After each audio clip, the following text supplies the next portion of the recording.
Shalom jemaat yang dikasihi oleh Tuhan. Kembali kita berjumpa di dalam kebaktian kita pada hari ini, hari Minggu, di kebaktian umum yang kedua. Dengarkanlah panggilan ibadah yang saya ambil dari Wahyu pasal yang pertama, ayat yang kelima hingga ayat yang keenam. Dan dari Yesus Kristus saksi yang setia, yang pertama bangkit dari antara orang mati dan yang berkuasa atas raja-raja bumi ini. Bagi Dia yang mengasihi kita dan yang telah melepaskan kita dari dosa kita oleh darah-Nya. Dan yang telah membuat kita menjadi suatu kerajaan, menjadi imam-imam bagi Allah, Bapanya. Bagi Dialah kemuliaan dan kuasa sampai selama-lamanya. Amin. Sungguh mengucap syukur atas pimpinan dan juga penyertaan Tuhan di dalam setiap kehidupan kita. Kehadiran Bapak Ibu di tempat ini pada hari ini merupakan bukti bahwa cinta kasih Tuhan di dalam kehidupan kita sungguh benar nyata. Ada amin saudara? Amin ya. Mari kita bersama kita mempersiapkan diri kita. Kita teduhkan hati kita. Kita jernihkan, kita fokuskan pikiran kita hanya bagi nama Tuhan kita. Mari bersama kita tundukkan kepala. Kita akan bersaat teduh sejenak.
Sebab pertolongan kita adalah dalam nama Tuhan yang menjadikan langit dan bumi, yang memelihara kesetiaannya sampai selama-lamanya, dan yang tidak pernah meninggalkan hasil perbuatan tangannya. Turunlah kiranya kasih karunia dan damai sejahtera dari Allah Bapa, Putra, dan Roh Kudus menyertai kita sekalian. Amin. Mari kita bersama, kita akan meninggikan, kita akan memuji, dan kita akan menaikkan ucapan syukur kita di hadapan Tuhan. Kita akan pujikan pujian penghormatan kita, hormat bagi Allah Bapa.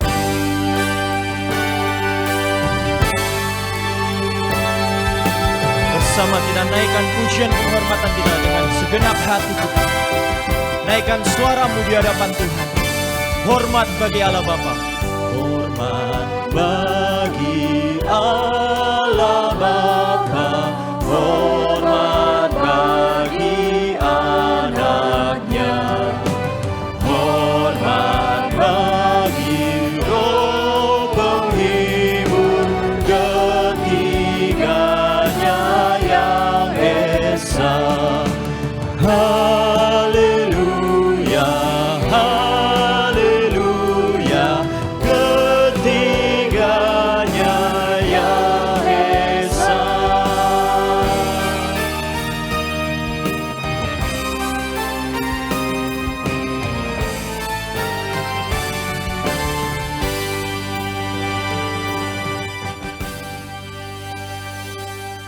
Mari kita berdoa. Bapa di surga yang kami sembah dalam nama Tuhan Yesus, kami menyadari Tuhan bahwa Engkau Allah yang kudus. Engkau berfirman dalam Imamat 19 ayat yang kedua mengatakan, Kuduslah kamu sebab aku Tuhan Allahmu kudus. Ya Tuhan, mungkin dalam satu minggu yang kami lewati, ada kehidupan-kehidupan kami yang sudah tidak kudus. Mungkin dengan mulut bibir kami, dengan perbuatan kami, atau dalam kehidupan kami. Tuhan ampunilah kami ya Tuhan, jika kami najis hati dan najis bibir.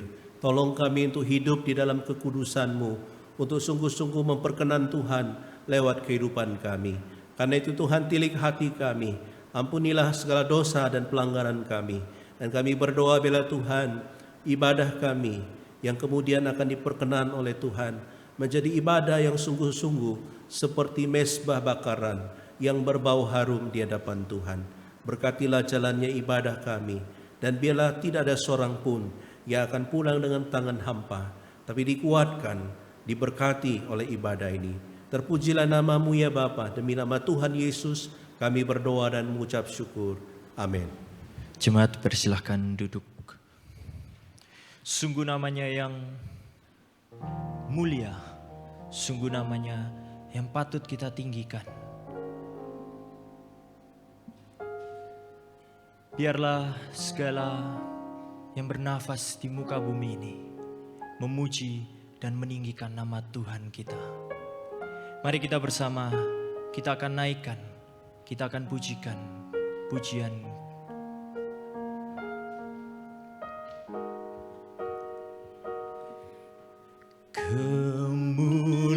Kemuliaan bagi Tuhan di tempat maha tinggi.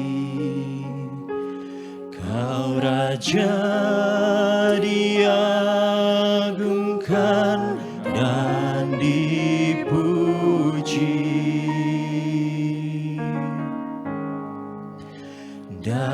Datanglah kerajaanmu, jadilah kehendakmu, seluruh bumi penuh kemuliaan-Mu. Kemuliaan bagi nama Tuhan. Kemuliaan bagi Tuhan, sungguh indah namanya di tempat maha tinggi. Mari kita puji, kita sembah nama Tuhan. Ya Raja diagungkan dan dipuji. Biarlah namanya ditinggikan sampai kerajaannya. Datanglah kerajaanmu, jadilah kehendakmu, seluruh bumi penuh kemuliaan-Mu. Dengan lebih beriman, kemuliaan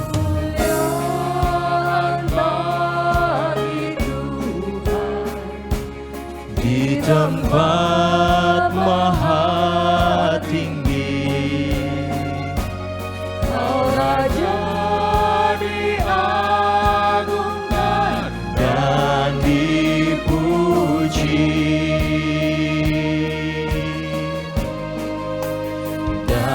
Datanglah kerajaanmu, jadilah kehendakmu, seluruh bumi penuh kemuliaan-Mu. Mari angkat suaramu, mari kita pujikan kemuliaan bagi nama Tuhan. Kemuliaan bagi Tuhan di tempat maha tinggi. Kau Raja diagungkan dan dipuji. Datanglah kerajaan, datanglah kerajaan-Mu, jadilah kehendakmu, seluruh bumi penuh kemuliaan-Mu. Saya undang Bapak Ibu untuk bangkit berdiri. Kemuliaan bagi nama Tuhan. Kemuliaan di tempat maha tinggi, di tempat maha, Dia Raja atas segala raja. Kau Raja Dia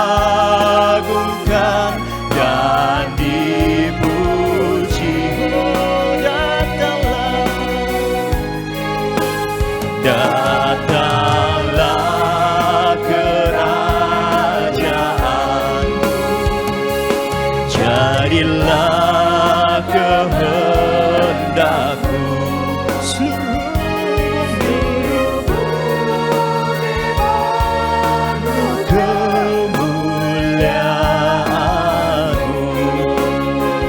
Mari bersama kita naikkan pujian ini.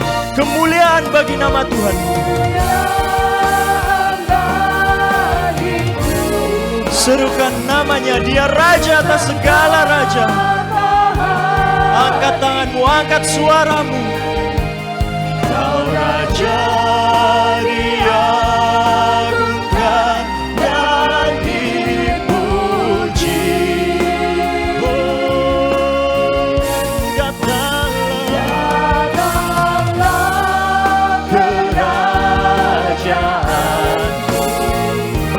Jadilah kehendakmu, bumi penuh kemuliaan-Mu,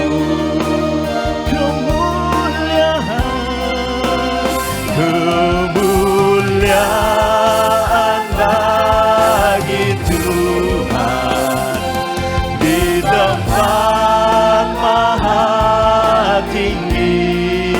Dia Raja atas segala raja dan dipuji. Mari kita serukan, pujikan namanya yang hebat. Datanglah kerajaan-Mu, jadilah kehendak-Mu. Seluruh bumi penuh kemuliaan-Mu.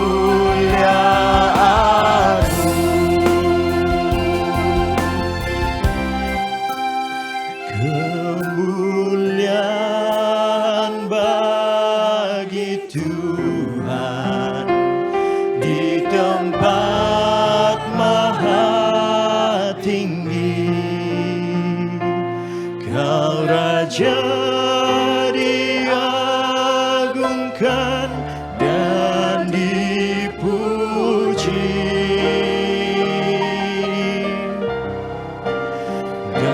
Datanglah kerajaan-Mu,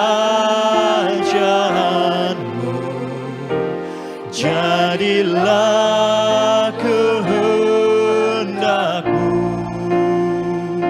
Seluruh bumi penuh kemuliaan-Mu. Dengan segenap hati, kemuliaan bagi nama Tuhan. Kemuliaan bagi Tuhan di tempat maha tinggi. Dia Raja dan dipuji.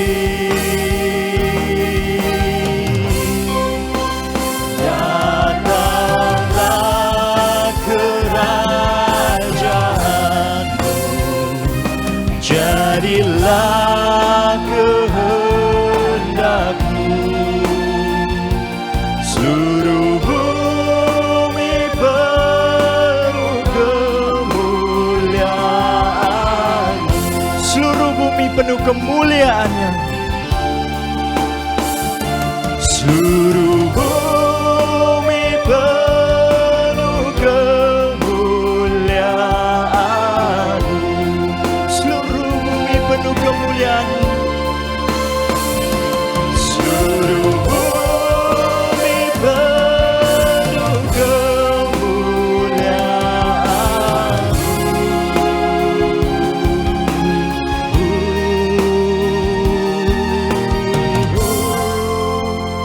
Beri kemuliaan bagi nama Tuhan kita.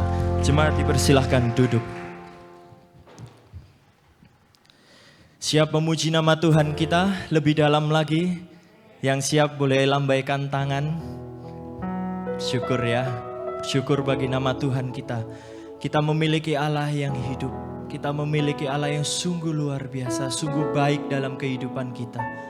Cara-caranya mengangkat kita, sungguh tidak pernah kita duga. Mari bersama kita angkat pujian ini. Dimuliakan,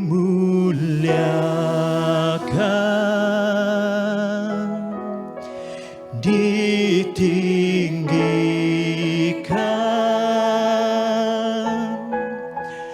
Yesus Tuhan, Kau Rajaku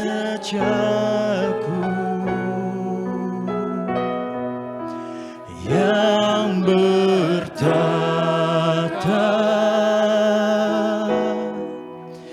yang berkuasa,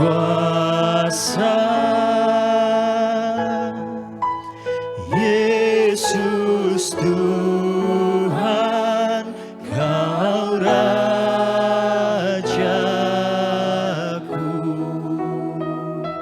Dengan penuh iman, dimuliakan, ditinggikan, dimuliakan,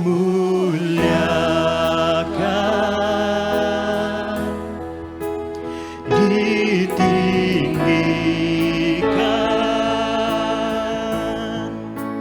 Yesus Tuhan, Kau Rajaku yang bertata, yang berkuasa, Yesus Tuhan, Kau Rajaku.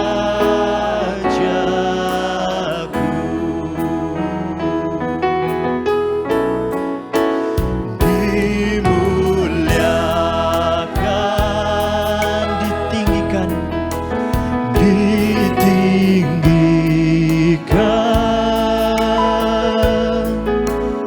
Yesus Tuhan,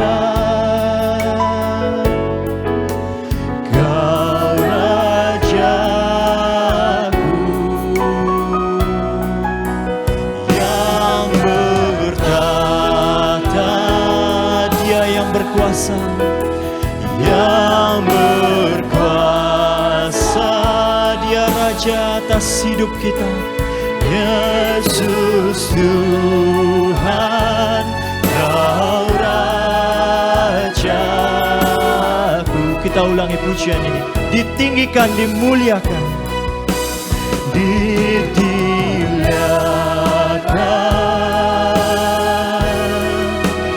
ditinggikan,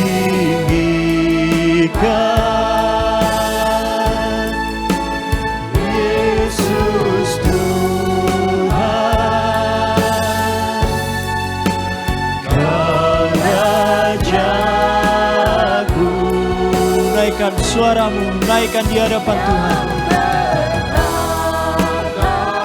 Berikan pujian yang terbaik bagi nama Tuhan kita, sebab Dia yang layak kita sembah.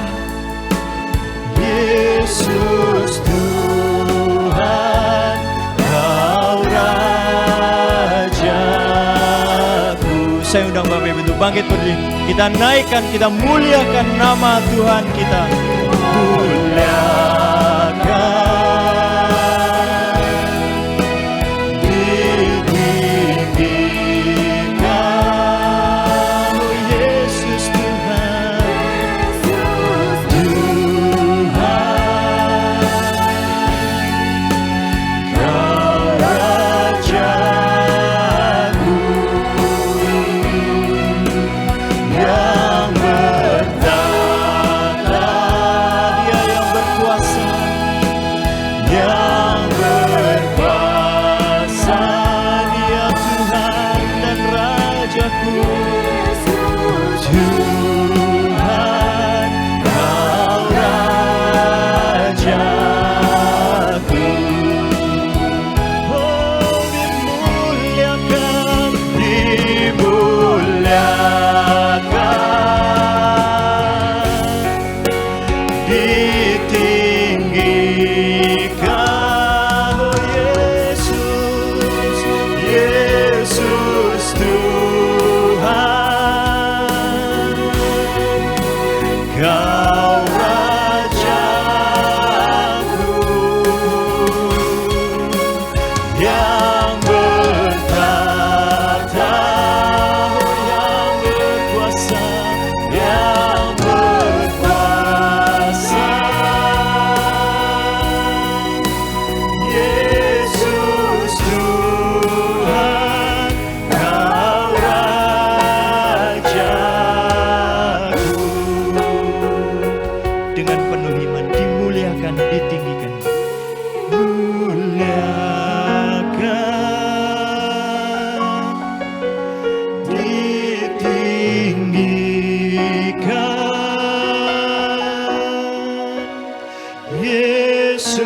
Yesus Tuhan,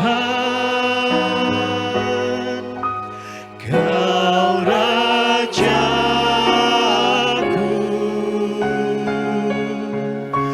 yang bertata,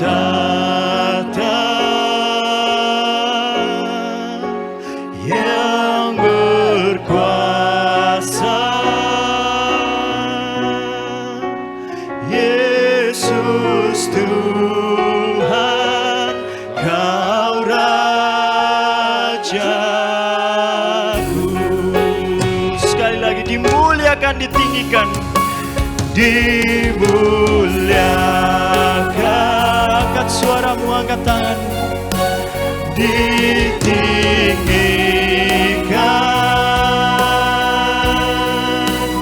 Yesus Tuhan, Kau Rajaku yang bertahta, yang bertahta, yang berkuasa, yang berkuasa. Oh, Yesus Tuhan, Yesus Tuhan, Kau Rajaku.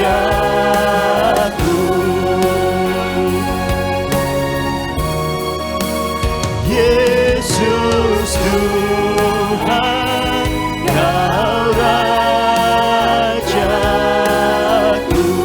Dia Yesus Tuhan, Raja kita. Yesus Tuhan, Kau Rajaku.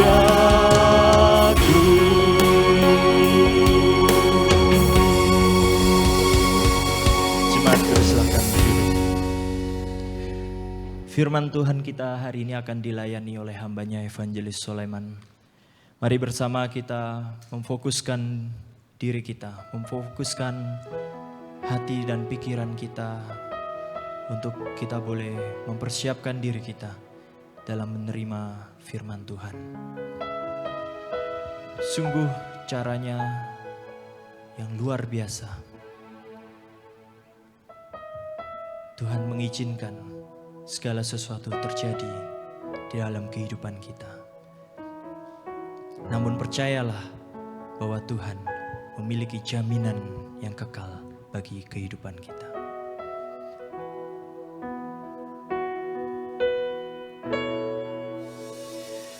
Ku kagumi caramu mencintaiku, Kau ada di cerita proses hidupku. Di titik terendahku Kau hadir untuk mengangkatku. Ku tahu Kau tak menyerah akan hidupku. Ku kagumi caramu mencintaiku, Kau ada di cerita proses hidupku. Di titik terendahku Kau hadir untuk mengangkatku. Ku tahu Kau tak menyerah akan hidupku. Tak terbatas kuasa-Mu, tak terduga cara-Mu. Kau yang kuandalkan di setiap langkah hidupku. Tak terbatas kasih-Mu, tak terduga jalan-Mu. Kau yang ku percaya di segala musim hidupku. Kita ulangi pujian ini dengan lebih bersungguh-sungguh.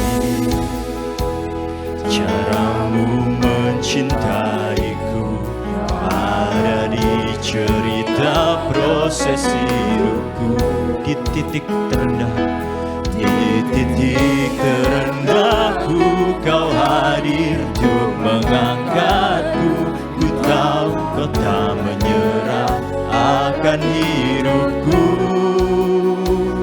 Ku kagumi caramu mencintaiku. Kau ada di cerita proses hidupku. Di titik terendahku, Kau hadir untuk mengangkatku.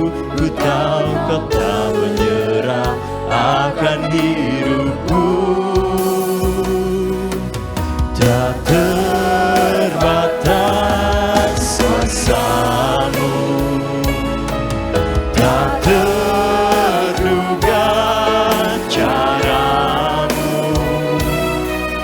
Kau yang kuandalkan di setiap langkah hidupku.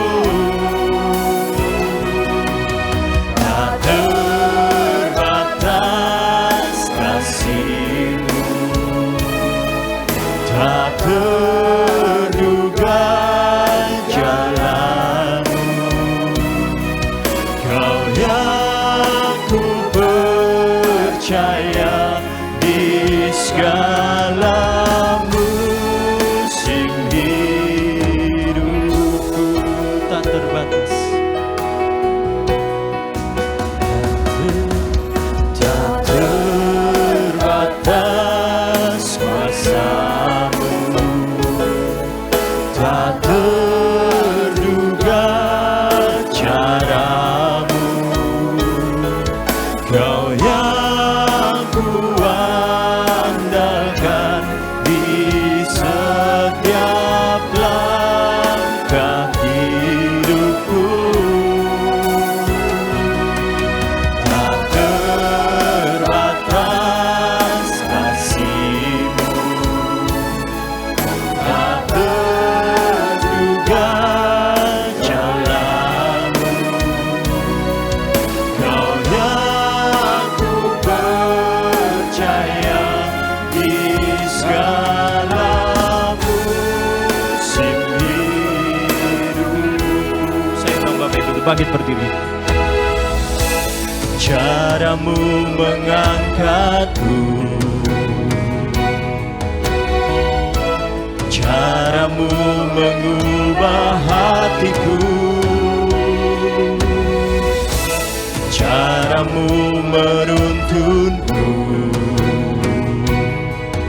Tak terbatas di dalam hidupku. Cara-Mu mengangkatku, cara-Mu mengubah hatiku, cara-Mu menuntunku. Tak terbatas di dalam hidupku.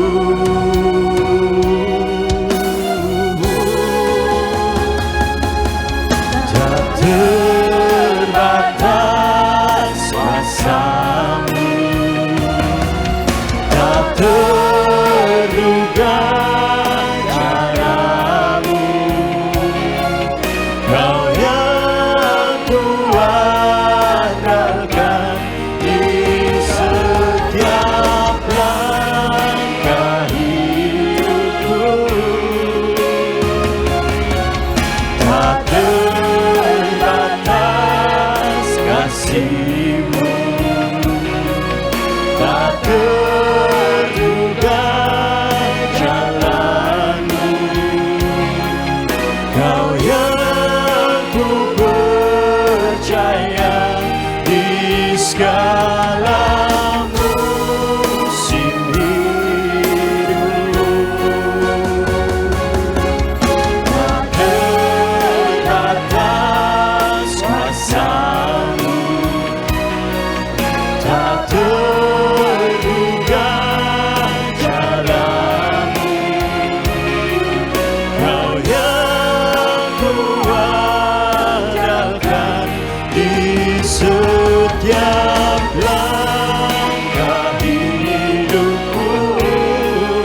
Kau yang kuandalkan di setiap langkah hidupku. Tak terbatas kasih-Mu, tak terduga jalan-Mu. Kau yang ku percaya di segala musim hidupku.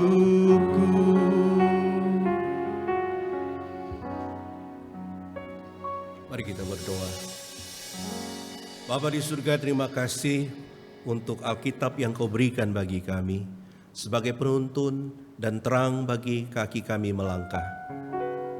Akan tetapi kerap kali Tuhan, kami mengabaikan firman-Mu. Bahkan kami berkompromi dengan dunia. Atau bahkan kami menyembunyikan kebenaran itu. Ampuni kami Tuhan, biarlah Engkau bersabda kepada kami pada pagi ini lewat hamba-Mu, dan hamba berdoa tidak ada seorang pun yang akan pulang dengan tangan yang hampa, tapi dikuatkan, diberkati, dituntun oleh kebenaran firman Tuhan, dan biarlah Roh Kudus bekerja dengan dahsyat pada saat ini. Demi nama Tuhan Yesus kami berdoa dan mengucap syukur. Amin. Shalom Bapak Ibu. Jangan duduk dulu. Yang nyuruh duduk siapa? Salaman dulu dengan sebelahnya. Katakan Yesus mengasihimu. Ya. Oke.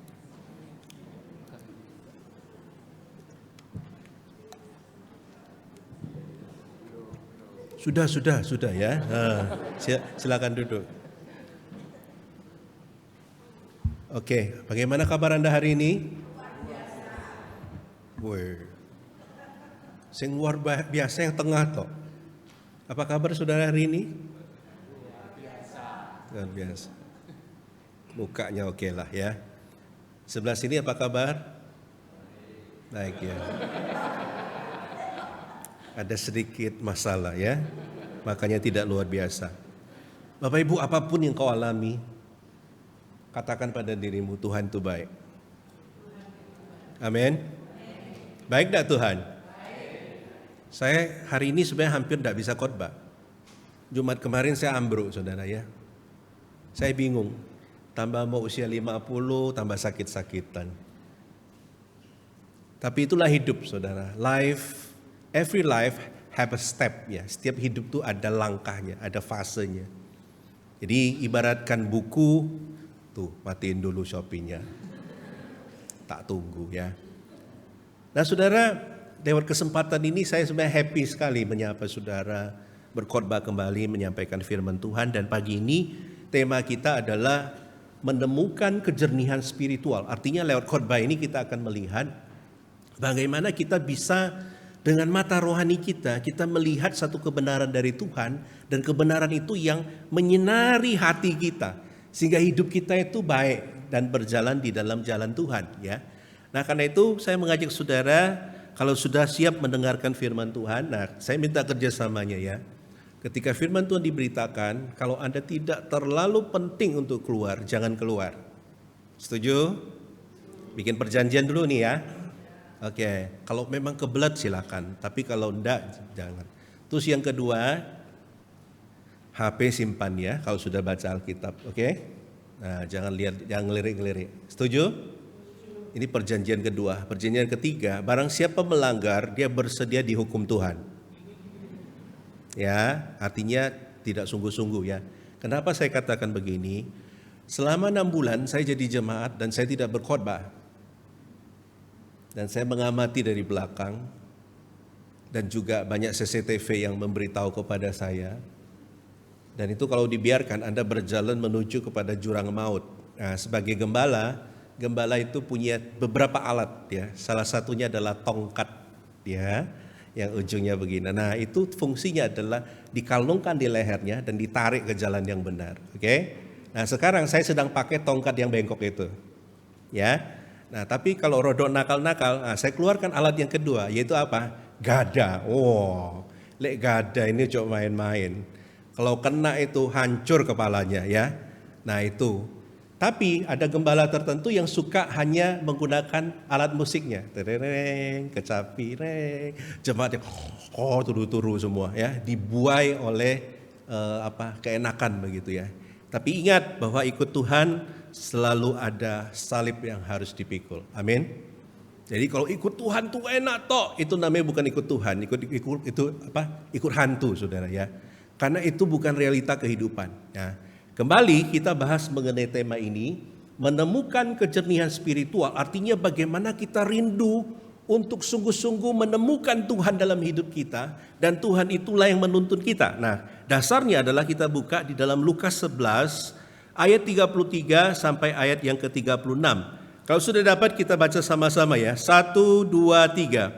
Tidak seorang pun yang menyalakan pelita lalu meletakkannya di kolong rumah atau di bawah gantang, melainkan di atas kaki dian, supaya semua orang yang masuk dapat melihat cahayanya. Matamu adalah pelita tubuhmu. Jika matamu baik, teranglah seluruh tubuhmu. Tetapi jika matamu jahat, gelaplah tubuhmu. Karena itu perhatikanlah supaya terang yang ada padamu jangan menjadi kegelapan. Jika seluruh tubuhmu terang dan tidak ada bagian yang gelap, maka seluruhnya akan terang. Sama seperti apabila pelita menerangi engkau dengan cahayanya. Demikian pembacaan firman Tuhan ya. Saudara, Anda mungkin mengenal orang ini ya. Ini namanya Denny Sumargo ya. Dia dijuluki sebagai pebasket sombong. Ya, dulu mantan daripada atlet basket yang terkenal. Nah, Denny Sumargo ini adalah seorang yang dalam hidupnya begitu hancur sebelumnya.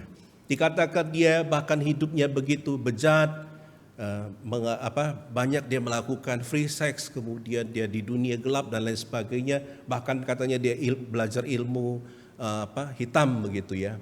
Nah, saudara yang kasih oleh Tuhan, sampai satu waktu di mana dia itu seolah-olah, kalau di media ini ditulis dia disantet. Sebenarnya waktu itu saya mengikuti podcastnya, dia mengatakan waktu itu dia sedang mempelajari salah satu ilmu kegelapan ya. Dan kemudian dia itu menjadi aneh hidupnya. Kemudian ada suara yang manggil dia dan minta dia naik ke Gunung Kerinci, saudara. Bayangkan seorang artis waktu itu yang terkenal kemudian harus bangkrut dan ditemukan di Gunung Kerinci dalam kondisi yang mengenaskan. Tapi apa yang terjadi kemudian, saudara? Akhirnya dalam fase hidupnya, dia punya ibu yang sungguh luar biasa mencintai Tuhan. Dia punya ibu yang begitu mempunyai iman yang sungguh-sungguh kepada Tuhan. Dan ibunya selalu mendoakan anaknya ini. Bahkan dalam fase di mana dia difitnah menghamili orang ya, salah satu orang booming atau begitu heboh. Dia stres luar biasa dan ibunya selalu berada di sampingnya. Nah saudara, Tuhan kemudian mengangkat dia ketika dia menemukan Tuhan. Dan apa yang terjadi sekarang saudara, hidupnya bahagia, dikaruniai seorang istri yang juga luar biasa, yang namanya Olive ya. Kemudian dia berdoa sama Tuhan supaya punya keturunan. Dan akhirnya Tuhan kasih dia, namanya Gabriela ya. Nah saudara yang kasih oleh Tuhan, kehidupannya seperti sebuah fase kehidupan manusia yang juga mungkin bisa kita alami, bukan?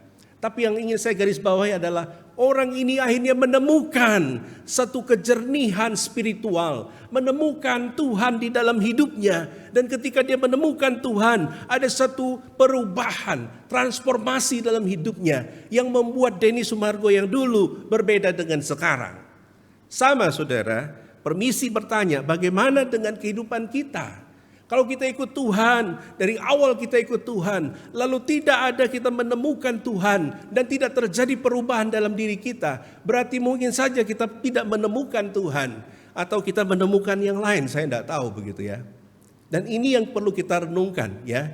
Kenapa saudara? Karena kita tahu ketika seseorang menemukan, sebelum masuk di sini saya juga mau ngomong ya seperti di KU1 ya. Kelemahan bapak-bapak adalah menemukan sesuatu. Ada amin? Kalau disuruh cari sesuatu itu pasti tidak dapat. Betul? Ada yang sekaum dengan saya. Kalau disuruh cari bapak-bapak selalu. Ya istri saya bilang, tolong ambil gini-gini. Saya cari. Tidak ada tuh. Tidak ada. Terus dia masuk, tidak lama keluar. Ini apa katanya ya. Jadi kadangkala pria itu susah menemukan.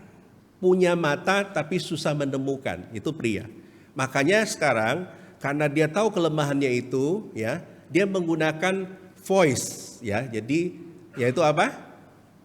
Mami carikan ini, mami carikan ini. Hanya pakai suara begitu ya.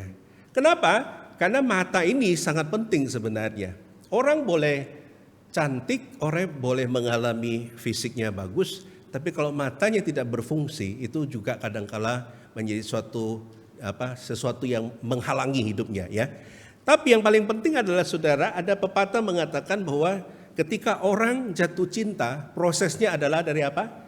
Dari mata turun ke hati. Ada di sini kebalik.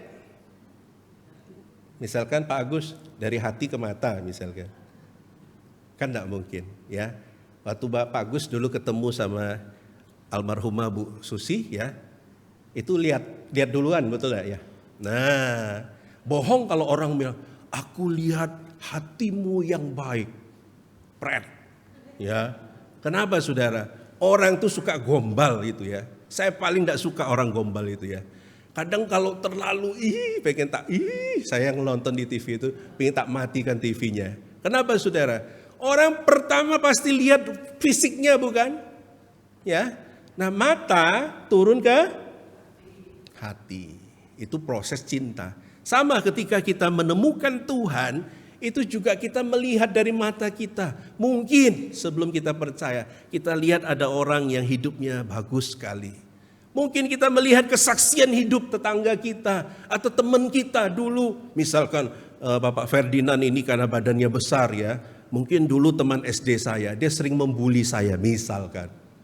Setiap saya istirahat dipalakin, gitu ya, misalkan. Tapi ketika suatu saat ketemu lagi, sudah bertobat di gereja. Pakai dasi, saya godain dia, Evangelis Ferdinand saya bilang ya. Karena mirip sudah potongannya ya. Nah sudah yang kasih Tuhan, amin kan enggak? Nah sebentar lagi masuk saat ini ya. Kalau saat tidak terima, ada sebelahnya lagi, Gunung Kawi. Maju terus Gunung Kawi itu ya. Nah saudara yang kasih oleh Tuhan, penekanan saya adalah bahwa mata ini sangat penting. Ya, begitu esensi. Makanya kenapa kalau kita membaca bagian ini menjadi satu hal yang ditekankan. Nah pertanyaannya sekarang, bagaimana menemukan kejernihan dalam kerohanian? Atau bagaimana kita menemukan satu kebenaran di dalam kehidupan rohani kita? Kita tahu di dunia ini banyak kebenaran. Kalau sudah belajar filosofi ya, ada istilah philos dan sophos ya, seeking for the truth ya, mencari kebenaran.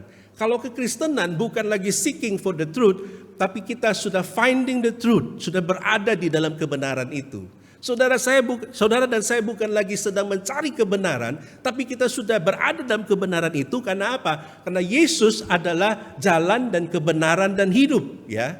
Nah karena itu timbul pertanyaan, bagaimana menemukan kejernihan di dalam kerohanian kita berdasarkan bagian ini ya. Yang pertama, kalau sudah membaca di dalam ayat 34, di situ dikatakan apa? Matamu adalah pelita tubuhmu. Jika matamu baik, teranglah seluruh tubuhmu, tetapi jika matamu jahat, gelaplah tubuhmu. Coba perhatikan. Dikatakan matamu adalah pelita tubuhmu. Nah saudara, ini berbicara mengenai apa? Dalam bagian ini kita berbicara mengenai fokus saudara ya. Coba perhatikan, jika matamu baik, kalau saudara mengamati bagian ini dengan lebih mendalam ya. Mata itu dikatakan adalah sebagai sarana penerima sinar ya, atau terang. Ada di sini yang matanya glow in the dark.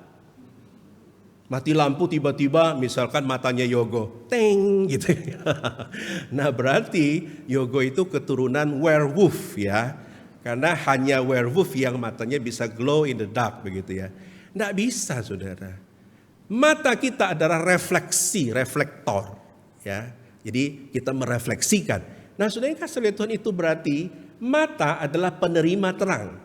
Dan di dalam bahasa Alkitab ada satu istilah namanya metonimi ya. Metonimi itu adalah figurative language atau bahasa figuratif atau satu bahasa penggambaran. Contoh misalkan ya, mungkin ketika Bu Indah waktu pacaran ya, mungkin Pak Margono menulis surat, gigimu bagaikan untayan cabe misalkan. Hidungmu bagaikan teluk Sunda. Wajahmu seperti bulan tanggal 15 misalkan. Itu kan figuratif. Tapi kalau digambar beneran, serem saudara. Ya, figuratif. Jadi hanya sebuah gambaran gitu ya. Nah saudara yang kasih oleh Tuhan, ini juga dikatakan bahwa mata itu disamakan dengan pelita. Kenapa? Karena mata ini adalah sesuatu yang akan menerangi hati. Sadar enggak saudara, apa yang kau lihat itu mempengaruhi hatimu? Ada amin? Kalau tiap hari lihat orang bikin kejahatan, hatinya lama-lama apa? Bisa loh jahat. Ya. Kalau tiap hari matanya melihat kebaikan, dia juga akan menjadi baik. Makanya Alkitab katakan bahwa mata ini adalah pelita hati, ya. Nah, karena itu saudara, pentingnya mata ini sebagai reflektor penerima daripada terang itu. Nah, terang itu siapa? Ya. Terang itu adalah Tuhan itu sendiri, ya. Terus yang kedua, mata adalah pelita tubuh ini menggambarkan kondisi kerohanian kita. Jadi kalau orang itu dikatakan matanya atau pelitanya itu terang, ya, yaitu kebenaran firman itu menyinari dirinya, maka kondisi kerohaniannya itu akan baik. Tapi kalau dia tidak, akan gelaplah hidupnya dan itu tercermin dari dalam sikap hidupnya. Nah saudara, saya mengaminkan ini saudara ya, bagaimana menggambarkan kerohanian daripada seseorang. Saya ketika dalam stres-stresnya mengerjakan tesis saya ya, saya sempat satu waktu itu emosional, marah-marah.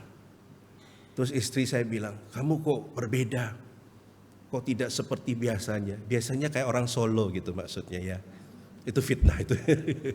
Maksudnya itu tidak emosional ya. Tapi ada satu waktu itu masalah kecil saya bisa ribut, bisa marah-marah. Sampai satu saat saya diceritakan oleh anak saya dan saya baru sadar, iya kok saya berubah ya. Dan saya baru sadar bahwa apa? Ketika itu kondisi kerohanian saya drop. Karena saya terlalu fokus di dalam studi saya. Saat teduh saya menjadi keteteran. Hubungan saya dengan Tuhan menjadi jauh.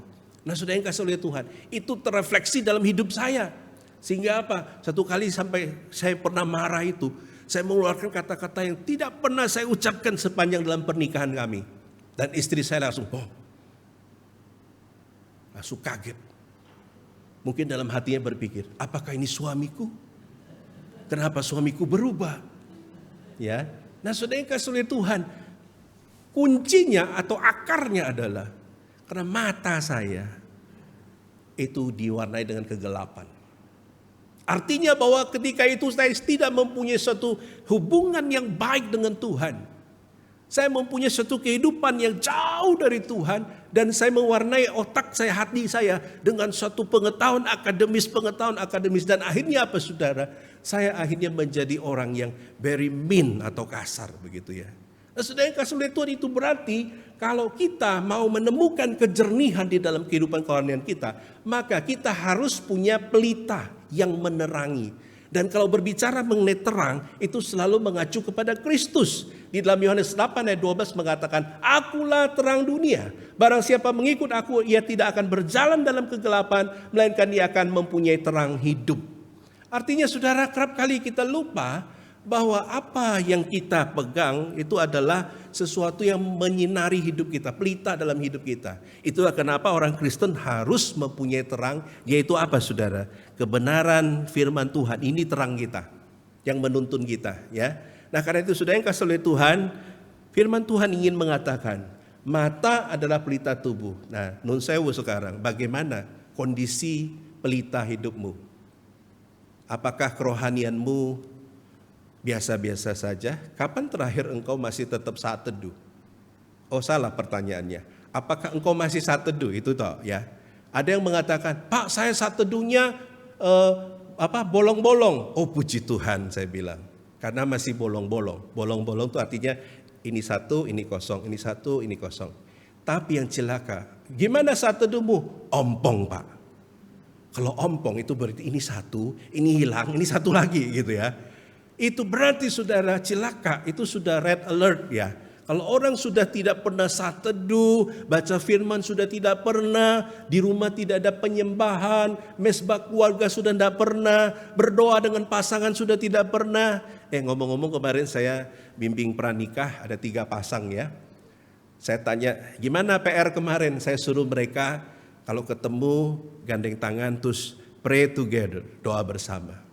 Lalu ada yang mengatakan, wah saya merasa dikuatkan.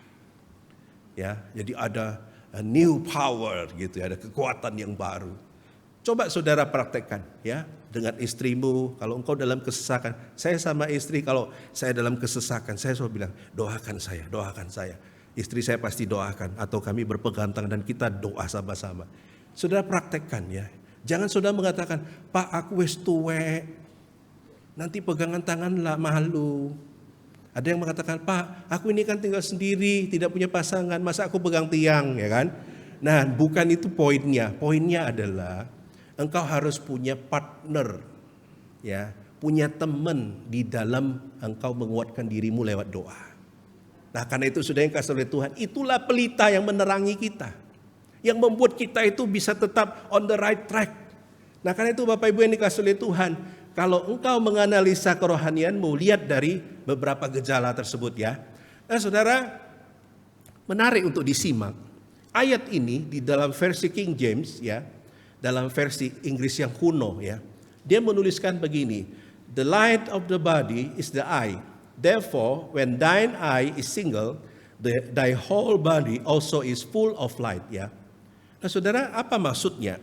Dalam terjemahannya ini mirip dengan terjemahan aslinya. Ya, dalam King James menuliskan ketika matamu itu satu. Wih, dajal lang ya. Mata satu ya. Apa maksudnya? Maksudnya begini saudara, ini mirip dengan terjemahan aslinya, yaitu apa? Haplos. Haplos itu adalah artinya single mindedness ya. Jadi kalau kamu mengikut Tuhan, hendaklah engkau mempunyai single mindedness. Artinya apa? Engkau terfokus hanya kepada Tuhan. Engkau tidak pikir yang lain. Ketika engkau mengikut Tuhan, hanya Yesus yang menjadi patokanmu. Hati-hati saudara, kalau Anda terlalu fokus bisa 2 kemungkinan. Fokus yang pertama engkau mendengarkan dengan baik. Fokus yang kedua adalah engkau akan terlelap dan tertidur. Mau buktinya? Di KO1 tadi saya menengking seorang yang tertidur.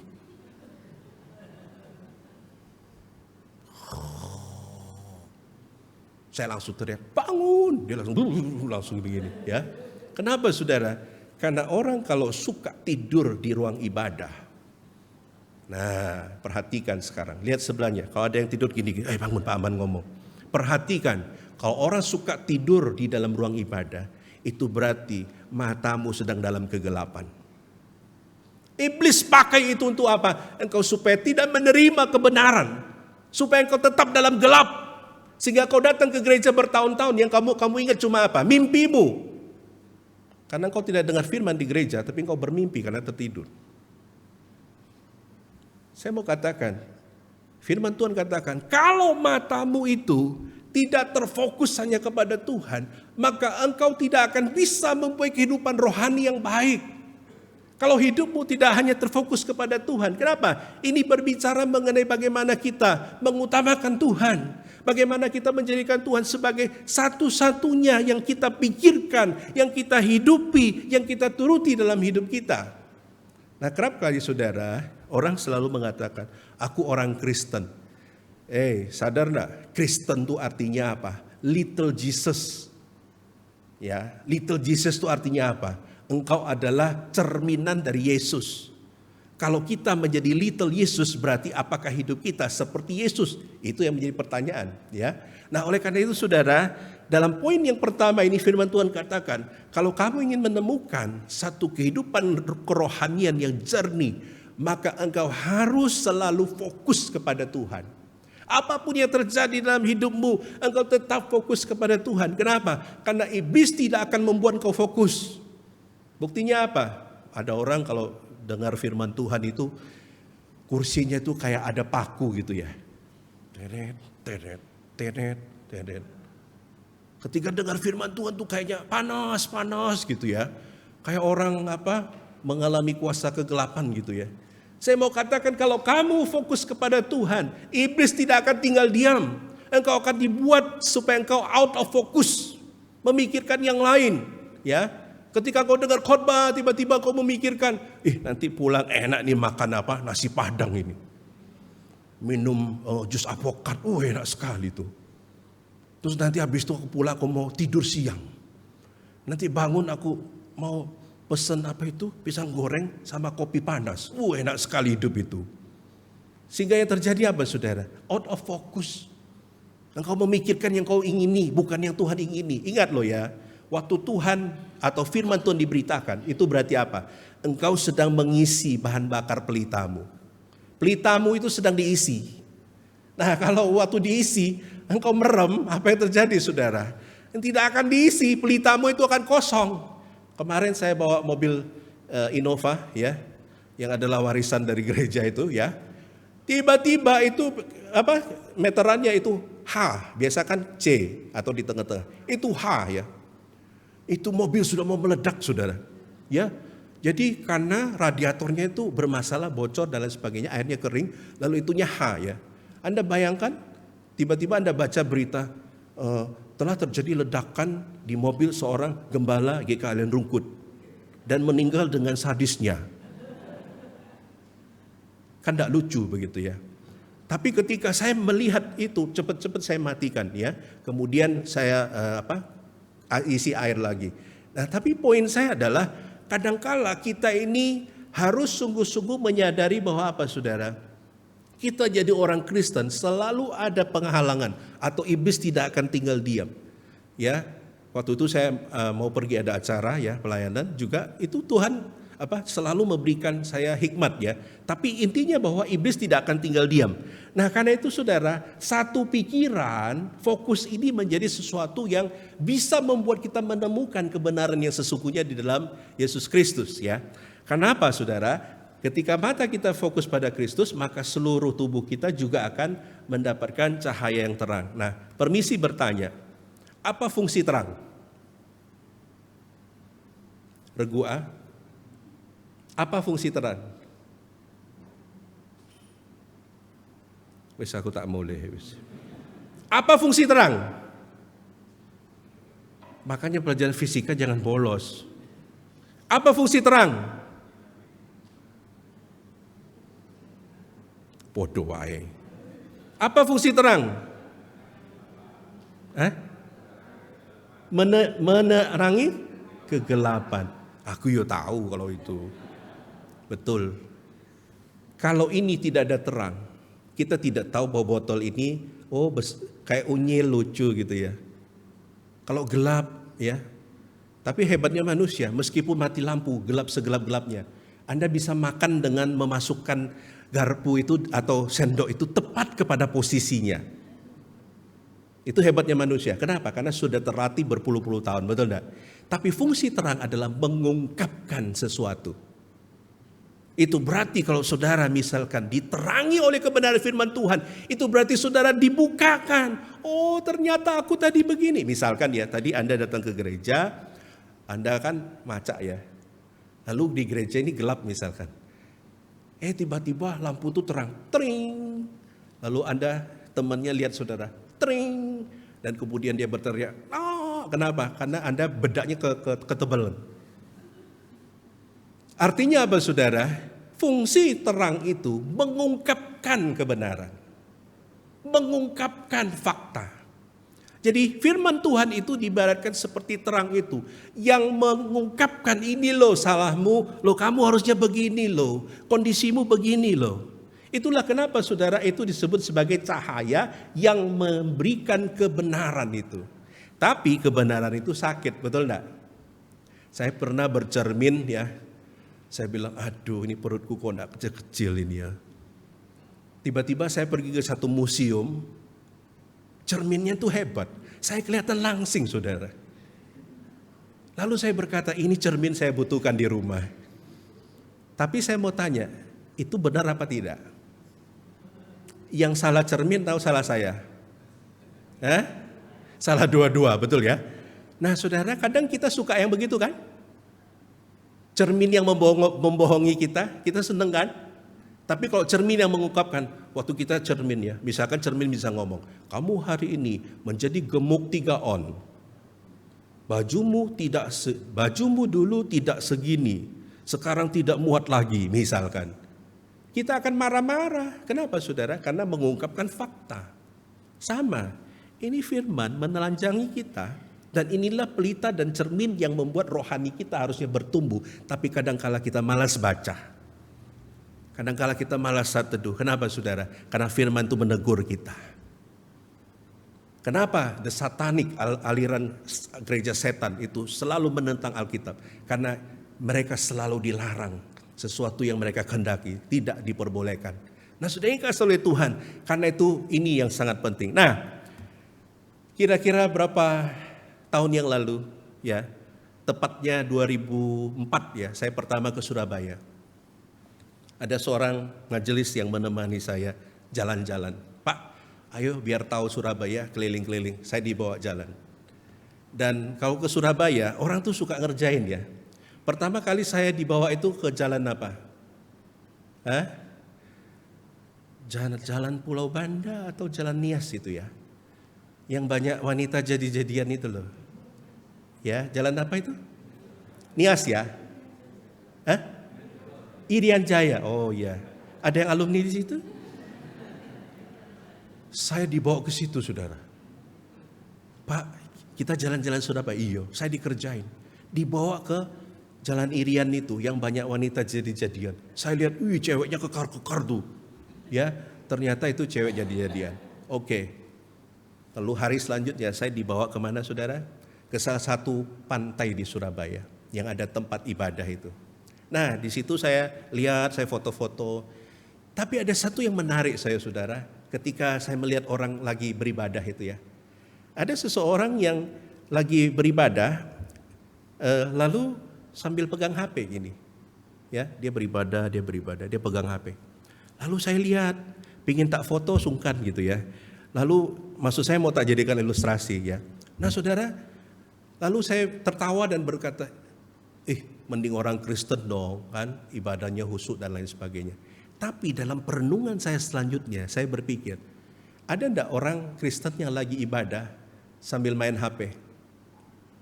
Jangan lihat ke sebelahnya nanti tersinggung.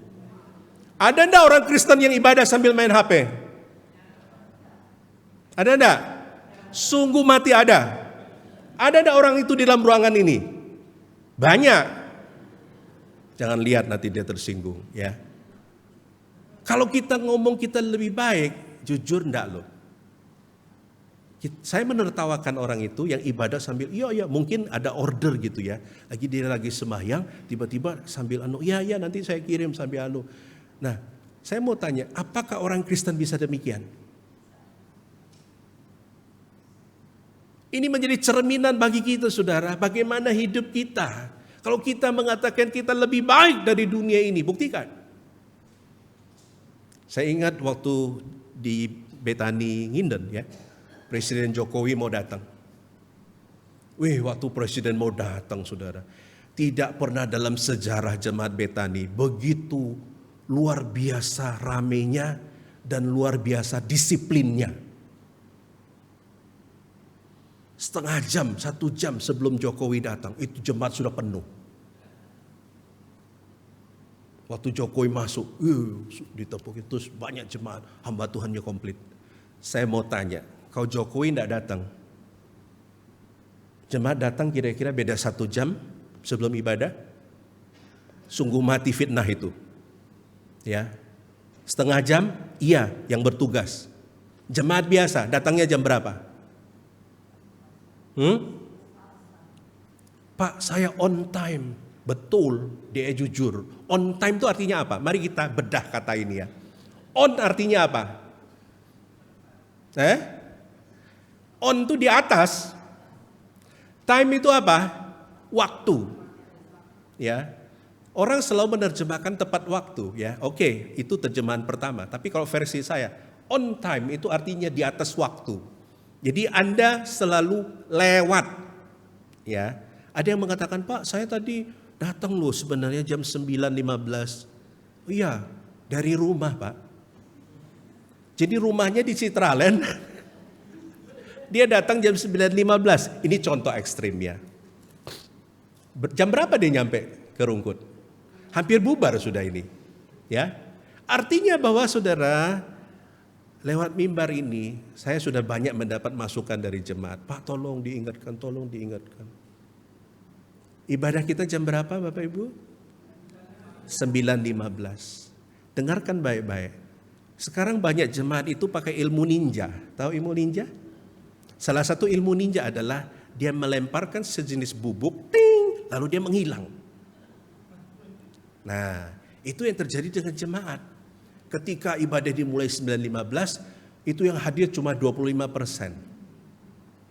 Tapi ketika waktu doa, pembukaan pengakuan dosa, itu komplit. Kan saya bisa lihat, ini kan menara pengawas saudara ya.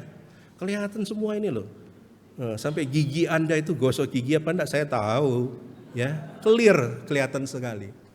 Poin saya adalah saudara, ketika engkau fokus pada Tuhan, buktinya adalah apa? Engkau pasti akan menghargai Tuhan. Kalau terhadap seorang pejabat engkau bisa mengutamakan, apalagi Tuhan. Jadi kalau sampai datang ibadah terlambat, siapapun, saya tidak menyindir siapa, tapi setiap yang tersendir puji Tuhan lah, Roh Kudus bekerja. Kenapa? Setiap kali engkau datang beribadah kepada Tuhan, engkau akan merasa malu kalau telat. Engkau akan merasa tidak suka cita kalau engkau tidak siapkan hati. Kenapa? Karena engkau sedang bertemu Tuhan di segala Tuhan, Raja di segala Raja, Yesus itu. Nah, saudara yang kasih oleh Tuhan, jika seorang presiden yang kau hormati, yang mungkin tidak ada kaitan dengan hidupmu, ini Yesus yang telah menyelamatkan engkau, Yesus yang ada ketika air matamu jatuh, Yesus yang ada ketika engkau gagal, Yesus yang engkau panggil ketika engkau berhasil. Tapi engkau tidak hormati dia. Wah saudara, kalau saya ngomong ini saya mau nangis saudara. Kenapa? Karena begitu disrespectfulnya kita kepada Tuhan. Saudara yang kasih oleh Tuhan, ini adalah aplikasi dari firman Tuhan ini. Waktu kita bilang, my eyes are only for you. Ketika kita mengatakan, mataku hanya kepadamu. Buktinya apa saudara? Engkau prioritaskan Tuhan. Kalau ibadah masih harus dicambuki, ibadah harus mamanya bilang, engkau tidak datang tak celurit loh ya. Baru Anda datang. Atau istrinya bilang, kamu kalau tidak ikut ibadah bareng aku, kamu tak... Misalkan tak apalah ancamannya. Itu berarti engkau belum sungguh-sungguh fokus kepada Tuhan. Saudara, mari menjadi orang yang dewasa. Let us grow. Menjadi orang yang mature. Dewasa di dalam Tuhan. Ciri orang dewasa itu tidak lagi perlu dikerasi saudara. Kan lucu misalkan Cik Febri misalkan. Mau makan, masih kotomi bilang, makan, kau tidak makan tak pukul lo ya misalkan. Enggak, orang dewasa itu kalau dia lapar dia akan cari sendiri. Betul Cik Febri? Nah kalau lapar dia akan bikin sendiri, dia akan masak sendiri. Itu ciri orang dewasa. Itulah kenapa saudara, berbicara mengenai spiritual itu berarti apa saudara? Apakah engkau fokus? Kalau engkau fokus, engkau akan utamakan Tuhan ya. Yang kedua saudara, apa yang bisa kita lakukan untuk menemukan satu kehidupan rohani yang jernih gitu ya? Jawabannya adalah kita harus selalu waspada terhadap dunia ya. Kita lihat firman Tuhan. Di ayat selanjutnya dikatakan, karena itu perhatikanlah supaya terang yang ada padamu jangan menjadi kegelapan ya. Jadi ternyata terang itu bisa menjadi kegelapan. Kok bisa ya? Kita akan lihat ya. Nah, kenapa saudara? Kata perhatikanlah sini, ini mengandung pengertian seperti orang yang sedang berjaga-jaga. Artinya bahwa skopeo ini dalam bahasa Yunaninya mengandung pengertian adalah memperhatikan sambil waspada. Jadi ketika engkau sungguh-sungguh mau kerohanianmu ini bertumbuh, engkau harus memperhatikan baik-baik. Artinya apa saudara? Engkau selain harus fokus juga harus waspada. Kenapa? Karena godaan begitu banyak. Godaan begitu banyak. Banyak kali orang berkata, Pak saya hampir tidak bisa beribadah karena ini. Saya mau katakan, roh memang penurut tapi daging lemah. Karena itu waspadalah dengan dunia ini. Dunia tahu kelemahanmu. Saya mau tanya ya, kalau Anda mau ibadah, tiba-tiba ada telepon, misalkan ini kan ada Bos Arnold ya, dia kan bidang usahanya tuh di makanan ternak misalkan. Tiba-tiba ada order 1 ton. Bos, 1 ton ya, diantar sekarang. Saya mau tanya Bos Arnold ini, ibadah apa enggak? Jangan jawab dong. Semuanya, ini mewakili semua loh, jangan ketawa-ketawa. Ya, biasanya orang akan meninggalkan ibadah dan mempersiapkan order yang 1 ton itu. Ada amin? Pura-pura. Bukan kamu jatuh, kamu hanya contoh. Arnold bukan nama sesungguhnya. Orang begitu toh? Ada orang bilang, kamu sibuk? Enggak, kalau pelayanan, Bapak bisa enggak jadi penyambut gini nih? Aduh saya enggak ada waktu. Enggak lama kemudian ada telepon masuk. Bos, bisa enggak pesan laptop? Butuh malam ini. Berapa unit? 5 unit. Oke, siap, sekarang tak antar. Tuhan ingat, saudara ingat loh ya. Siapa pemberi berkat dalam hidup kita? Siapa yang bisa mengambil berkat dalam hidup kita? Siapa yang bisa membuat orang kaya? Siapa yang bisa membuat orang miskin? Cuma main-main. Saya dalam pengalaman pelayanan saya, saya melayani pertama itu tahun, ya anggaplah 94 saya masuk sekolah Alkitab. 30 tahun dalam pengalaman saya menyaksikan orang bisa dalam sekejap miskin. Tapi dalam sekejap jadi kaya. Tuhan angkat dia. Ada seorang bahkan koster gereja yang bagian bersih-bersih. Tuhan angkat dia. Dia bisa nyicil beli alat fotokopi. Tidak lama tambah banyak. Dia beli 2, 3 unit. 10 unit. Kemudian diberkati lagi. Dia bisa beli ruko. Kemudian dia invest di yang lain. Kemudian bisa beli ruko beberapa. Kemudian akhirnya bisa masukkan ke pemerintahan. Jadi kaya raya saudara. Awalnya apa? Koster di gereja. Tapi ada juga yang saya tahu, lopan besar, bos besar. Tiap tahun kekayaan turun. Lama-lama perusahaan dijual, lama-lama rumah dijual. Lama-lama dia pindah ke tempat lain karena malu. Kenapa? Karena dia makin bangkrut. Ingat ini saudara, kalau engkau tidak pentingkan Tuhan, sang pemberi berkat itu, jangan salahkan dia jika suatu saat engkau akan menangis di hadapan Tuhan dan mengatakan, Tuhan aku menyesal. Kenapa saudara? Karena engkau tidak waspada. Saudara, saya akan kasih beberapa hal yang saudara perlu waspada. Ada 3 hal. Ya, kalau Anda tidak waspada, terang itu akan gelap. Ya, yang pertama, yaitu apa? Jika terang itu diabaikan. Kalau engkau dengar firman Tuhan ini adalah sumber kebenaran itu. Engkau mengatakan, Allah itu kan pinter pendetanya. Allah itu kan ada kepentingannya. Allah aku kan sudah tahu. Nah ingat, itu adalah awal dari pengabaian. Ya, hati-hati. Kalau orang yang sudah ignore dan mengabaikan firman Tuhan, lama-lama hatinya itu akan mati rasa. Orang yang sudah mati rasa, itu seperti orang kusta.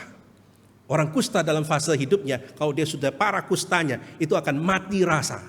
Makanya tidak heran jarinya akan putus sendiri. Kalau Anda surut dengan rokok, dia tidak akan terasa. Mati rasa.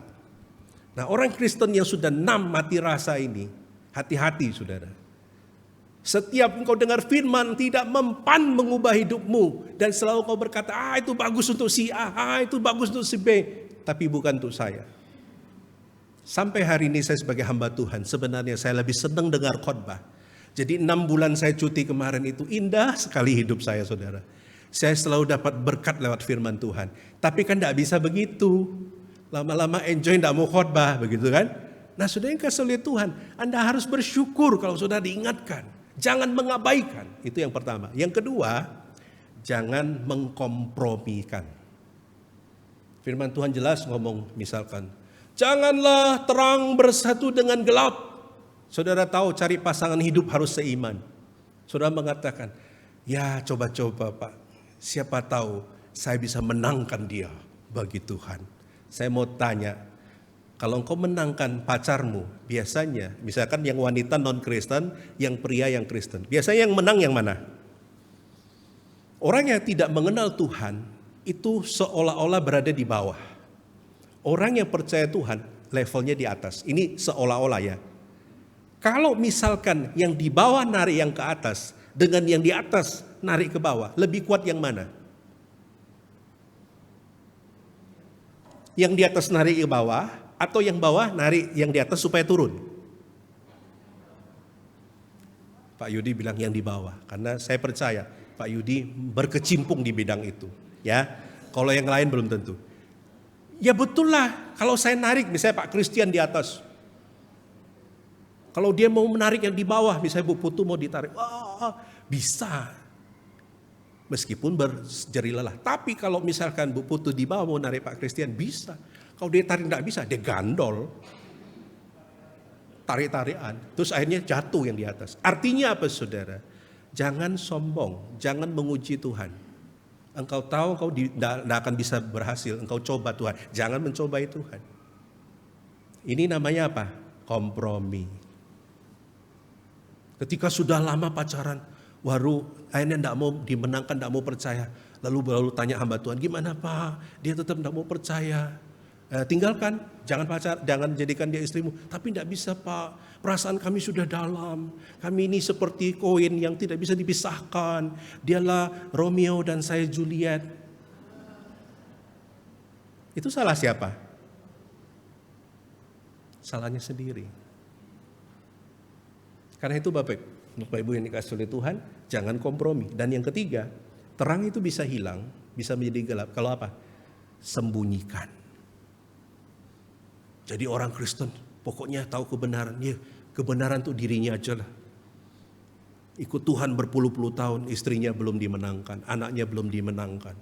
Disembunyikan, dipendam. Sehingga yang terjadi adalah dia tidak melakukan firman Tuhan. Nah saudara, 3 hal ini bisa memadamkan terang yang ada dalam hidupmu. Yaitu apa? Abaikan, kompromi, sembunyikan. Oke, lihat sebelahnya dan katakan, waspadalah. Oke, jangan mengabaikan, jangan mengkompromikan, jangan menyembunyikan kebenaran. Oke, nah, lihat sebelahnya, 1, 2, 3.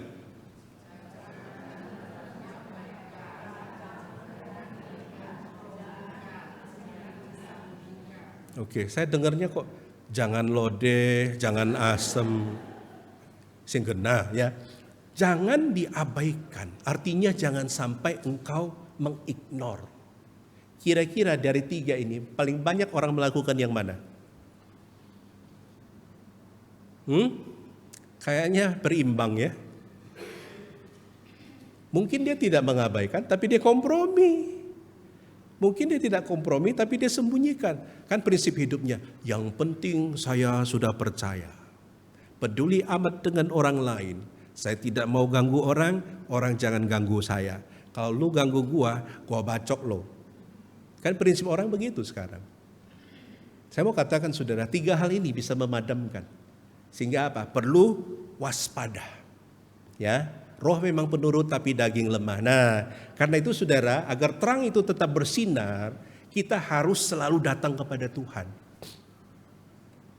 Dan datang kepada Tuhan ini ada 2 wadah. Yang pertama secara umum yaitu ibadah. Dan yang kedua adalah dalam kehidupan pribadi di rumah.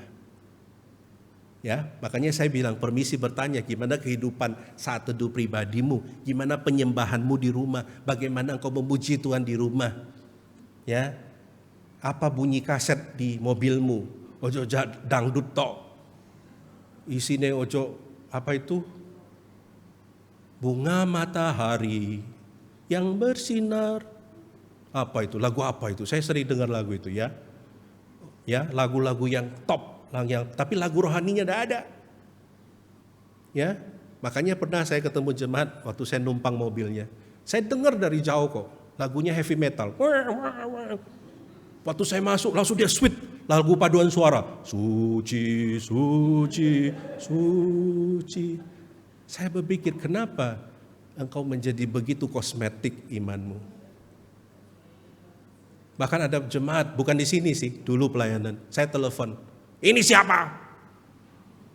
Saya penginjil Sulaiman. Oh Pak Sulaiman, apa kabar? Loh, Kok setan berubah wujud sekarang? Saudara, kita harus menjadi orang yang genuine. Ya, ketika kita percaya kepada Tuhan, kalau sudah ketemu terang itu, maka genuinitas itu akan nampak dalam ibadah kita. Saya berdoa, semoga minggu depan tidak ada lagi yang telat. Amin. Oke? Katakan kepada saya berjanji tidak akan telat datang ibadah. Yang kedua, saya berjanji akan fokus mencari Tuhan lewat saat teduh. Nah, jangan engkau tidak bersaat teduh. Pak, saya saat teduh Pak, tapi teduh sekali. Saking teduhnya itu ngorok.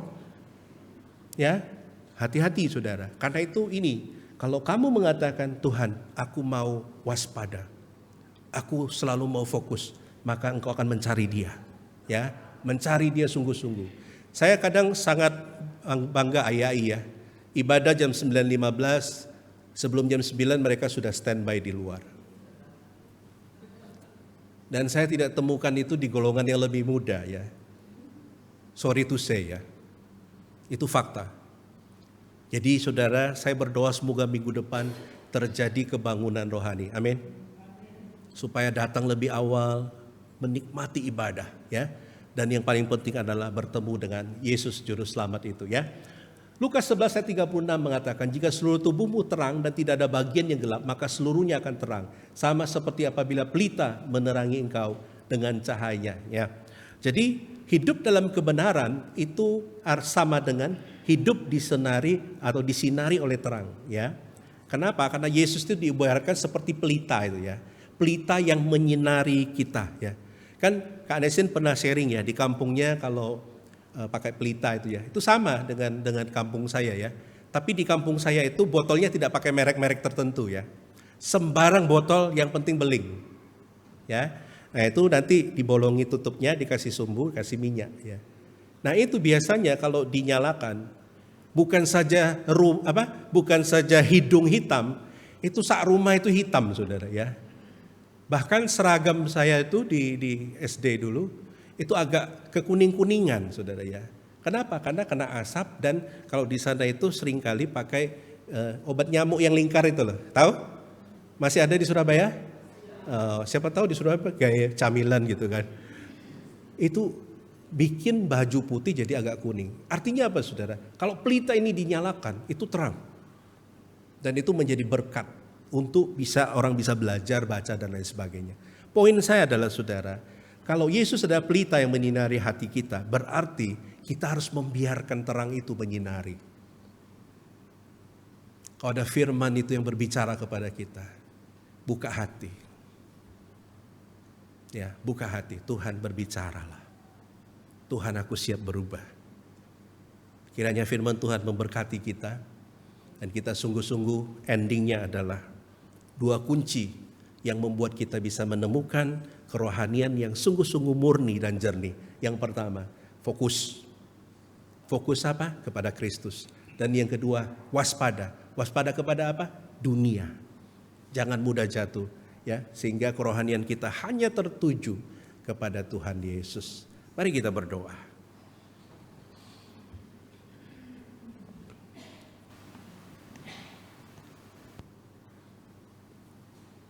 Saya minta penginjil Erni tutup kita dalam doa.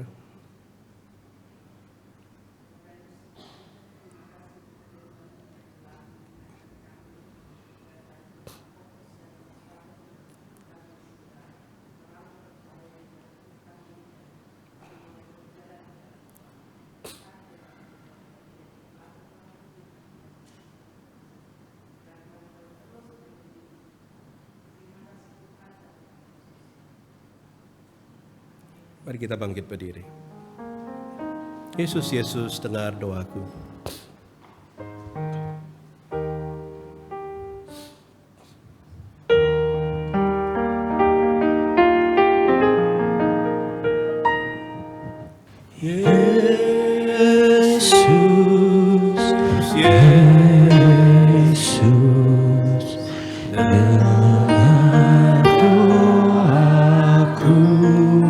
Janganlah engkau lalu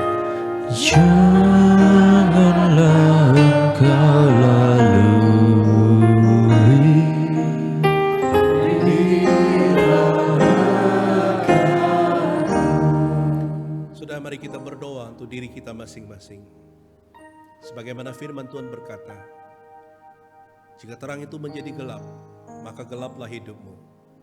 Mari kita berdoa semoga terang itu selalu menyinari hidup kita, sehingga kerohanian kita, hidup kita dalam kebenaran Tuhan. Terkala terang menyinari, dia akan menyingkapkan siapa diri kita, apa kelemahan kita, apa yang perlu kita lakukan. Kuncinya fokus kepada Tuhan dan waspada. Karena itu mari kita berdoa bersama-sama supaya hidup kita senantiasa berdiri di atas kebenaran, berfokus kepada Tuhan. Mari kita berdoa bersama-sama. Bapa di surga yang kami sembah dalam nama Tuhan Yesus, Tuhan tolong kami. Kami rindu supaya pelita dalam hidup kami tidak padam. Kami rindu supaya firman Tuhan yang adalah sumber bahan bakar daripada pelita itu. Dan Yesus Kristus yang adalah fokus utama menjadi satu target dalam hidup kami yang kami sungguh-sungguh kejar. Kami berdoa Tuhan memberkati setiap jemaat-Mu untuk sungguh-sungguh mencari Tuhan dalam kondisi apapun. Dan bela Tuhan yang memberikan kemampuan bagi setiap kami. Terpujilah nama-Mu ya Bapa, demi nama Tuhan Yesus kami berdoa. Yang terakhir, mari buka suara, doakan untuk teman-teman ya. Saya minta semua angkat tangan kananmu ya. Kita berdoa untuk gereja kita supaya Tuhan memberkati gereja kita dan gereja kita tambah hari tambah diberkati dengan jemaat baru, dengan orang-orang yang rindu melayani Tuhan. Kita rindu berdoa bagi gereja kita supaya Tuhan yang akan hadir di tengah-tengah kita. Mari kita buka suara semuanya, doakan untuk kebangunan gereja kita. Mari kita berdoa. Bapa di surga yang kami sembah dalam nama Tuhan Yesus, kami rindu gereja kami diberkati, gereja kami diberi pertumbuhan, gereja kami sungguh-sungguh dapat tambah hari tambah maju. Tiap minggu ada jiwa-jiwa baru. Kami berdoa Tuhan gerakan jemaat rajin memberitakan Injil, gerakan setiap hamba Tuhan dan pengurus rajin dalam memperhatikan jemaat dan memberikan perkunjungan. Kami berdoa Tuhan memberkati gereja kami, tambah-tambahkan akan segala kebutuhannya. Engkau yang sudah buka gereja ini, tidak mungkin Kau akan tutup dan tidak ada seorang manusia pun dapat menutupnya. Meskipun sekarang dalam kondisi yang susah, tapi Tuhan akan bangkitkan orang-orang yang akan mencukupkan kebutuhan kami. Kami tidak pernah bergantung kepada manusia, kami hanya bergantung kepada Tuhan. Engkau yang sudah memulai gereja ini, Engkau tidak akan pernah membiarkan. Terpujilah nama-Mu ya Bapa. Dengar seru doa kami. Demi nama Tuhan Yesus kami berdoa. Amin. Bapa di surga, inilah doa kami yang jauh dari sempurna. Berkatilah ya Bapa, dan berkatilah setiap jemaat-Mu. Dengar doa kami demi nama Tuhan Yesus kami berdoa. Amin. Bersama dengan gereja di segala abad dan tempat, mari kita mengaku iman kita. Aku percaya kepada Allah, Bapa yang Maha Kuasa, Khalik langit dan bumi, dan kepada Yesus Kristus anaknya yang tunggal Tuhan kita, yang dikandung dari Roh Kudus, lahir dari anak darah Maria, yang menderita sengsara di bawah pemerintahan Pontius Pilatus, disalibkan, mati dan dikuburkan, turun ke dalam kerajaan maut. Pada hari yang ketiga, bangkit pula dari antara orang mati, naik ke surga, duduk di sebelah kanan Allah, Bapa yang Maha Kuasa, dan dari sana yang akan datang untuk menghakimi orang yang hidup dan yang mati. Aku percaya kepada Roh Kudus, gereja yang kudus dan am, persekutuan orang kudus, pengampunan dosa, kebangkitan tubuh, dan hidup yang kekal. Amin. Silakan duduk, Tuhan berkati. Sungguh firman Tuhan yang boleh kembali mengingatkan bagi setiap kita agar kita tetap terfokus dalam satu tujuan di dalam hidup kita, yaitu Tuhan Yesus Kristus sebagai pelita yang menerangi setiap kehidupan kita. Mari bersama kita akan mempersiapkan apa yang Tuhan sudah berikan dan Tuhan sudah berkati di dalam kehidupan kita. Saya mempersilahkan bagi Bapak Ibu yang akan memberikan persembahan, di depan ada 2 kantong persembahan dan juga 1 kotak di mana Bapak Ibu bisa mempersembahkan dan juga memberikan perpuluhan apa yang sudah seharusnya menjadi bagian untuk Tuhan. Dan bagi jemaat yang di rumah bisa memberikan dalam bentuk transfer ataupun QR code yang sudah ditayangkan di dalam layar. Mari bersama kita akan mempersiapkan diri kita. Masih semangat Bapak Ibu? Kok kelihatannya sudah mulai loyo? Ya. Masih siap memuji nama Tuhan? Boleh lambaikan tangan. Oke, luar biasa ya. Mari kita bersama, kita akan bersorak-sorai, kita akan memberikan persembahan kita dengan hati yang penuh sukacita. Kita pujikan sambil bertepuk tangan.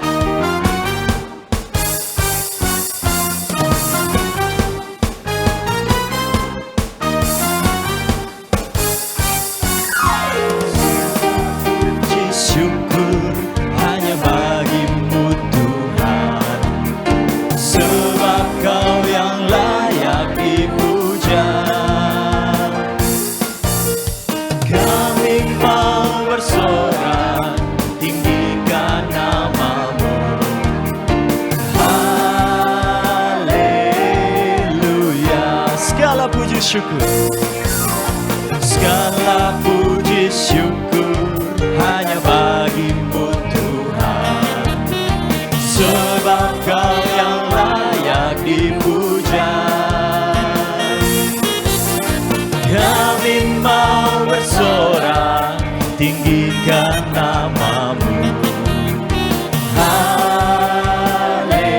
Haleluya. Soraklah haleluya. Soraklah haleluya. Soraklah haleluya. Haleluya. Soraklah haleluya. Soraklah haleluya. Soraklah haleluya. Haleluya. Dengan lebih bersemangat kita naikkan pujian ini. Segala puji syukur bagi nama Tuhan kita. Segala puji syukur hanya bagimu Tuhan, sebab Kau yang layak dipuja. Kami mau bersorak, tinggikan nama-Mu. Haleluya. Saya undang Bapak itu bangkit beri segala puji syukur. Segala puji syukur hanya bagimu Tuhan, sebab Kau yang layak dipuja. Kami mau bersorak, tinggikan nama-Mu. Haleluya. Soraklah haleluya. Soraklah haleluya. Soraklah haleluya. Haleluya. Soraklah. Soraklah haleluya. Soraklah haleluya. Haleluya. Dengan lebih bersemangat, soraklah haleluya. Soraklah haleluya. Soraklah haleluya. Haleluya.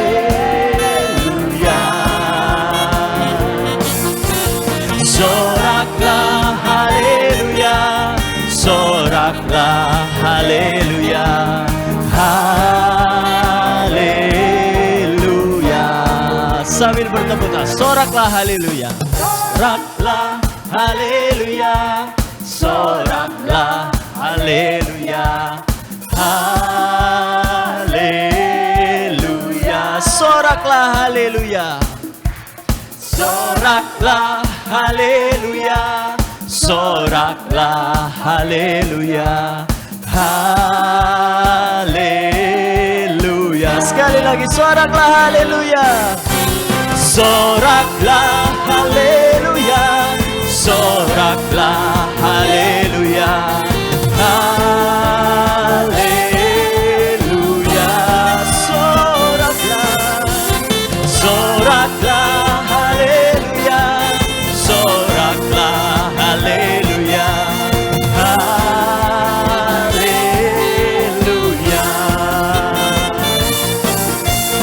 Haleluya. Haleluya. Haleluya. Haleluya. Berikan kemuliaan bagi nama Tuhan kita. Mari kita masuk di dalam doa. Tuhan, kami sungguh mengucap syukur, kami memiliki Allah yang besar, kami memiliki Allah yang sungguh sanggup menyediakan segala yang kami perlukan di dalam kehidupan kami. Kami sungguh mengucap syukur ya Bapa, jikalau pada hari ini Engkau kembali memberikan kami kesempatan untuk kami boleh beribadah di tempat ini. Dan kami boleh memuji, memuliakan nama-Mu, kami boleh mendengarkan firman-Mu. Dan pada saat ini kami juga mengucap syukur atas kesempatan yang Tuhan sudah berikan, kami boleh mempersembahkan apa yang Tuhan sudah berikan di dalam kehidupan kami. Tuhan, kiranya Engkau pakai persembahan ini agar persembahan ini boleh berguna bagi setiap pekerjaan-pekerjaan Tuhan di dalam gereja ini. Terima kasih ya Bapa. Kami mengucap syukur dan kami berdoa hanya di dalam nama Tuhan Yesus Kristus. Semua yang percaya katakan amin. Mari kita kembalikan segala pujian, hormat dan kemuliaan bagi nama Allah kita, Allah Tritunggal. Dan doa berkat akan disampaikan oleh hambanya Evangelis Sulaiman. Doksologi.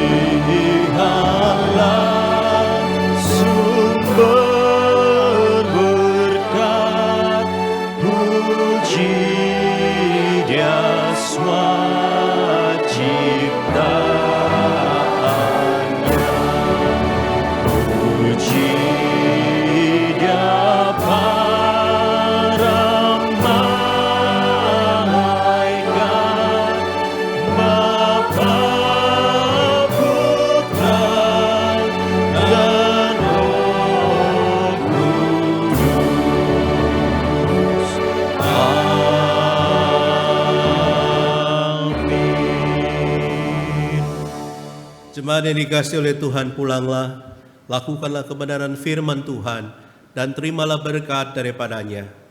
Kiranya kasih karunia daripada Allah Bapa, kekuatan dan penopangan dari Tuhan kita Yesus Kristus, penghiburan dan anugerah daripada Allah Roh Kudus akan memampukan saudara dan saya untuk sungguh-sungguh menemukan kehidupan kerohanian yang jernih melalui kehidupan yang fokus dan waspada mulai saat ini sampai selama-lamanya. Amin.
Silakan duduk saat teduh. Tuhan Yesus memberkati.